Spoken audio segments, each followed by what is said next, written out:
Last class, by using the concepts of composite functions, we already proved these four things. Okay, f circle ia is f, ib circle f is f circle f inverse is the ib, and f inverse circle f is ia. We know ia and ib are the identity functions on set a and set b, whereas f inverse is the inverse of f. Okay, and we know everything. And now in 33 I am going to discuss about f inverse is equals to f. So to discuss, initially we need a function. So we need to start our discussion with a function. Consider f a function from a to b. See, if you say f is a function from a to b, if you consider any element x of a, it connects to f of x. And since it is a function, for sure there is some element y in this b such that f of x is equals to y. Okay, so this f is a function, and if this f is a bisection, then only inverse exists. Okay, since we are going to discuss about inverse, okay, I am starting my discussion with a bisective function. F from a to b is a bisection such that it connects an element x of a to an element y of b. Okay, that implies what you say about f inverse. As we know, f inverse is simply, it's an opposite work. Okay, f connects a to b, f inverse connects b to a, and f connects an element x of a to an element y of b. So f inverse connects an element y of b to an element x of a, and this f inverse is the name of the function. So f inverse of this input y is the output x, and that's why x is equals to f inverse of y. So at the end I have f, a function a to b connecting x to y. F inverse is connecting b to a such that an element y of b to an element x of a. And now see, since f is a bisection, as we discussed in the previous classes, if f is a bisection, f inverse is also a bisection. Already we discussed it with different examples. Okay, if f is a bisection, then only f inverse will become a function. Not only a function, for sure it becomes a bisection. So if f is a bisection, f inverse is also a bisection. And now I have a bisective function f inverse. Since f inverse is bisection, its inverse is also a bisection. So I am going to discuss about the inverse of this f inverse. F inverse is just connecting b to a, so its inverse again connects a to b. It is very clear. And again, if you take an element x of the first set a, by the rule of the function, this x we need to connect for f inverse of x. Okay, so f inverse of x. Okay, right. See, x is equals to f inverse of y. Then from this, what you say about y?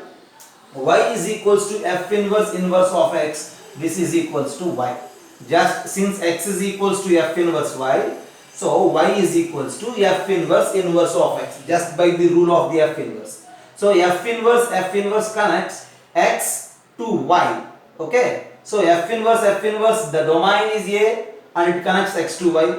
F is also, the domain is a and it connects x to y. From these two we conclude that f inverse is equals to f. Just have a look. Okay, inverse of the inverse function is the function itself.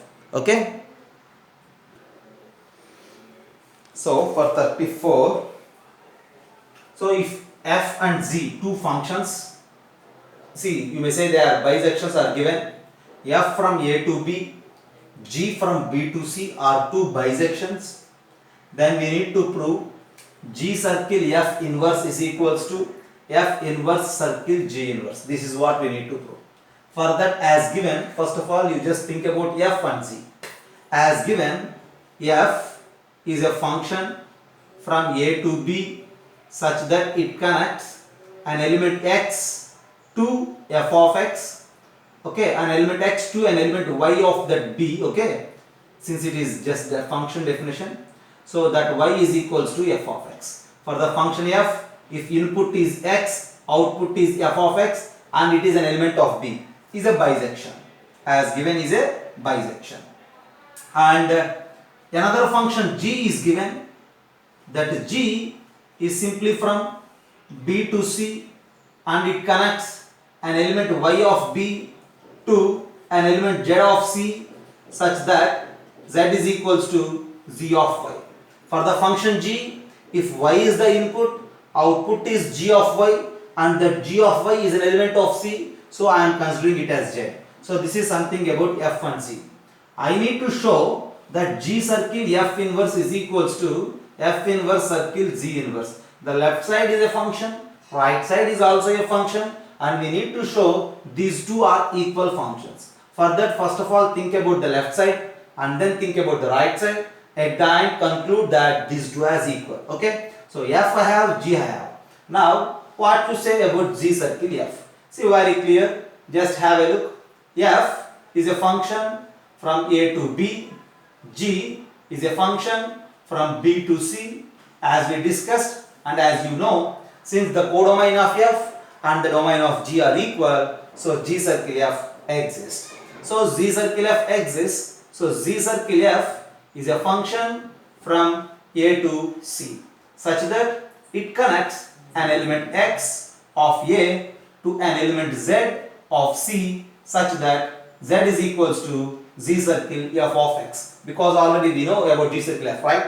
Yeah, f and z are the given bisections, and g circle f is also a bisection. G circle f is also a bisection. Since z circle f is a bisection, then we need to think about g circle f inverse, or otherwise we need to leave it like that. Okay, g circle f inverse exists because g circle f is a bisection. G circle f inverse exists and is a bisection. Exists and also it is a bisection. Right? G circle f inverse exists and is a bisection. Then what to say about g circle f inverse?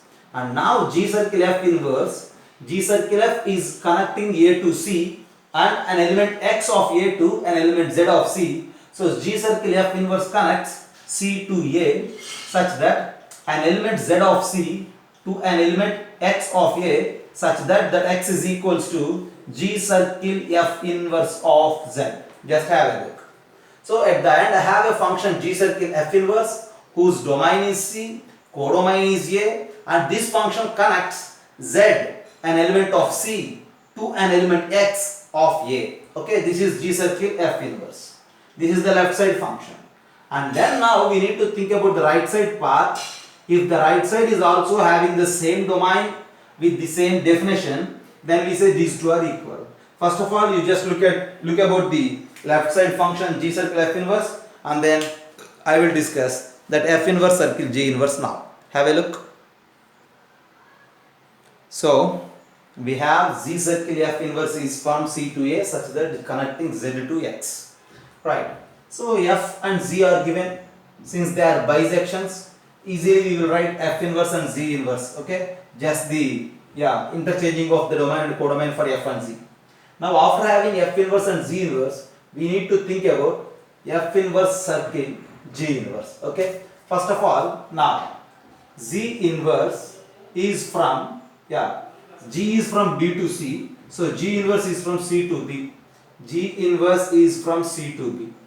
In the same way, f inverse is from b to a. Okay, g inverse is from c to b, f inverse is from b to a, so you need to write that f inverse is from b to a. When you look, the codomain of g inverse is equal to the domain of f inverse, so we are very clear that f inverse circle g inverse exists and is also a function from c to a, and it connects an element z of c to c. Where we need to connect that z? F inverse circle g inverse is the rule, so we need to connect that z to f inverse circle g inverse of z. So that is equals to f inverse of z inverse of z. By the inverse of g inverse of z is simply y, so replace this g inverse of z with y, so f inverse of y. And again, by the f inverse definition, f inverse of y is just x, so this is equals to x. So when you observe, f inverse circle g inverse is again a function from domain C to codomain A connecting Z to X. So G circle F inverse circle G inverse. Both the functions have same domain, same codomain, and both these functions are connecting an element Z to X. And at the end we conclude that G circle F inverse is equals to F inverse circle G inverse. There ends the task. Okay, just have a look. That's the proof at the end. So we need to memorize that G circle F inverse is equals to F inverse circle Z inverse. Inverse of the composite function is equals to the composition of the F inverse and Z inverse. Have a look.